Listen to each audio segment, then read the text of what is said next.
नमस्कार बच्चों, मैं डॉक्टर सुनीता कमल, एसपीसी गवर्नमेंट कॉलेज अजमेर। देखिए बच्चों, आज जो आपके लिए वीडियो में जिस टॉपिक का अध्ययन होने जा रहा है वो स्वामी विवेकानंद जी पर आधारित है। स्वामी विवेकानंद जी के नाम से आप सभी लोग अच्छी तरह से परिचित हैं। स्वामी विवेकानंद जी वेदांत के विख्यात प्रभावशाली आध्यात्मिक गुरु थे। वे भारतीय हिंदू सन्यासी, महान दार्शनिक और महान वेदांत विचारक थे।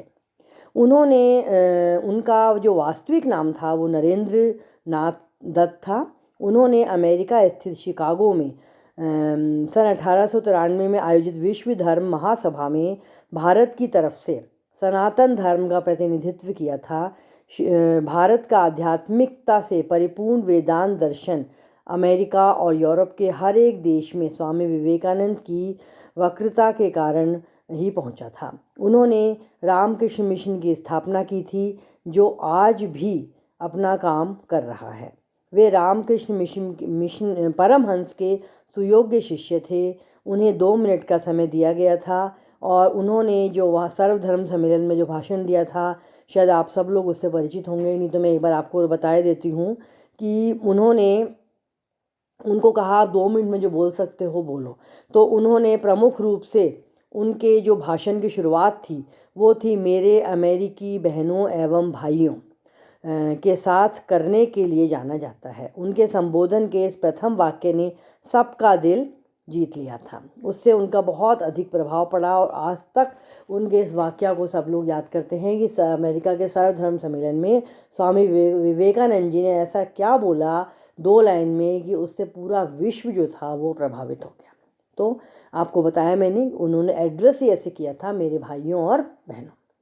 कलकत्ता के कुलीन बंगाली कायस्थ परिवार में जन्मे विवेकानंद जी आध्यात्मिकता की ओर झुके हुए थे। मैंने आपको बताया संत भी थे ये, और इनको संत कहते थे। वे अपने गुरु रामकृष्ण देव से काफ़ी प्रभावित थे, जिनसे उन्होंने सीखा था कि सारे जीवों में स्वयं परमात्मा का ही अस्तित्व है। इसीलिए मानव जाति जो मनुष्य जो दूसरे ज़रूरतमंदों की मदद करता है या सेवा द्वारा परमात्मा की भी सेवा की जाती है। एक तरह से वो क्या करता है, परमात्मा की भी सेवा करता है।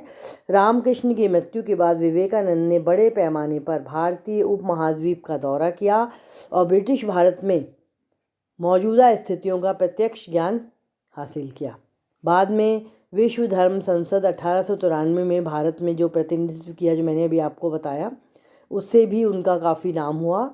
विवेकानंद जी ने संयुक्त राज्य अमेरिका, इंग्लैंड, यूरोप में हिंदू दर्शन के सिद्धांतों का प्रसार प्रचार किया और कई सार्वजनिक और निजी व्याख्यानों का आयोजन किया। भारत में विवेकानंद को एक देशभक्त सन्यासी के रूप में माना जाता है। उनके जन्मदिन को राष्ट्रीय युवा दिवस के रूप में मनाया जाता है। महान व्यक्तित्व के थे स्वामी जी। विद्यार्थियों याद रखिएगा, आपसे पूछ सकते हैं उनके जन्मदिन को किस रूप में किस से मनाया जाता है। स्वामी विवेकानंद के शिक्षा दर्शन के आधारभूत सिद्धांत जो हैं वो इस प्रकार से हैं। शिक्षा, वो कहते थे, शिक्षा ऐसी हो जिससे बालक का शारीरिक, मानसिक और आत्मिक विकास हो सके। शिक्षा ऐसी हो जिससे बालक के चरित्र का निर्माण हो सके, मन और बुद्धि विकसित हो और बच्चा जो है वो क्या बने, सेल्फ डिपेंड, आत्मनिर्भर बने। बालक और बालिकाओं दोनों को समान शिक्षा देनी चाहिए। धार्मिक अर्थात मतलब बालक बालिका में भेदभाव नहीं करना चाहिए। धार्मिक शिक्षा पुस्तक द्वारा न देकर आचरण और संस्कारों के द्वारा देनी चाहिए। पाठ्यक्रम में लौकिक और पारलौकिक दोनों प्रकार के विषयों को स्थान देना चाहिए। शिक्षा गुरु गृह में भी प्राप्त की जा सकती है। शिक्षा गुरु गृह में प्राप्त की जा सकती है। शिक्षक एवं छात्र का संबंध अधिक से अधिक निकट का होना चाहिए, ताकि वो खुल के अपनी कोई भी प्रॉब्लम जो है वो शिक्षक से कह सके। इतना गैप नहीं होना चाहिए कि वो शिक्षक के पास जाने से ही घबराए। और सब साधारण में शिक्षा का प्रचार और प्रसार होना चाहिए। देश की आर्थिक प्रगति के लिए तकनीकी शिक्षा की व्यवस्था की जाए। देखिए विद्यार्थियों, तकनीकी शिक्षा पर सब लोग जोर देते हैं कि सिर्फ एक किताबी शिक्षा नहीं होनी चाहिए, बल्कि ऐसी टेक्निकल शिक्षा भी बच्चों को करवानी चाहिए ताकि उसको कोई भी काम करने में शर्म महसूस न हो। मानवीय और राष्ट्रीय शिक्षा परिवार से शुरू करनी चाहिए। शिक्षा ऐसी होनी चाहिए सीखने वाले को जीवन संघर्ष लड़ने की शक्ति दे। स्वामी विवेकानंद के अनुसार व्यक्ति को अपनी रुचि को महत्व देना चाहिए। तो इस प्रकार से स्वामी विवेकानंद ने शिक्षा के लिए जो निर्माण की प्रक्रिया पर जो केंद्रित है, न केवल महज ज्ञानी किताबी शिक्षा हो, बल्कि वह शिक्षा ऐसी हो जिसको प्राप्त करके बच्चा जो है वो अपनी संयम और इच्छा शक्ति से काम कर सके और उसको कोई भी काम करने में शर्म महसूस ना हो।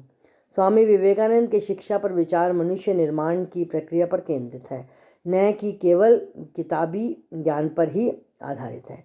एक पत्र में वो यहाँ तक लिखते हैं कि शिक्षा क्या है, कि क्या वह पुस्तक विद्या है? नहीं, वह अनेक प्रकार का ज्ञान है जिस संयम के द्वारा इच्छा शक्ति का प्रवाह और विकास वश में लाया जा सकता है। वह फलदायक होती है और शिक्षा कहलाती है। शिक्षा का उपयोग चरित्र गठन के लिए भी होना चाहिए। इस विषय में स्वामी विवेकानंद जी कहते थे कि मतलब ये नहीं है कि दिमाग में ऐसी बहुत सी बातें, इस तरह से बच्चों के दिमाग में ऐसी बातें ठूंस दी जाएं, डाल दी जाएं जो आपस में लड़ने लगें, और बल्कि ऐसी होनी चाहिए जो उनका पूरा जीवन भर अच्छी तरह आरामदायक तरीके से चल सके, जिस शिक्षा से जीवन का निर्माण हो सके, मनुष्य बन सके। व्यक्ति जो है व्यक्ति नहीं रहे, वो मनुष्य बने, चरित्र का गठन हो, विचारों का सामंजस्य हो, वो वास्तव में शिक्षा कहलाने योग्य है। चरित्र का गठन हो और वही शिक्षा जो है वो आदमी के लिए अच्छी है। और चाहे, और बल्कि ऐसा नहीं है, इस चरित्र का गठन होगा वही शिक्षा है, चाहे आपने लाइब्रेरी की पूरी किताबों को क्यों नहीं रट लिया हो, कंठस्थ कर लिया हो, अगर उसको आपने अप्लाई नहीं किया है तो पढ़ने से कोई भी फ़ायदा नहीं है। देश की उन्नति फिर चाहे आर्थिक आध्यात्मिक हो, में स्वामी जी कहते थे शिक्षा की भूमिका जो है वो बहुत अधिक केंद्रीय है। आर्थिक आध्यात्मिकता में शिक्षा की भूमिका केंद्रीय है। भारत और पश्चिम के बीच के अंतर को वे इसी दृष्टि से वर्णित करते हुए कहते हैं, केवल शिक्षा यूरोप के बहुतेरे नगरों में घूमकर वहाँ के गरीबों के अमन चैन विद्या को देखकर हमारे गरीबों की बहुत याद आती थी, और मैं जब वहाँ पर था तब आंसू बहाता था।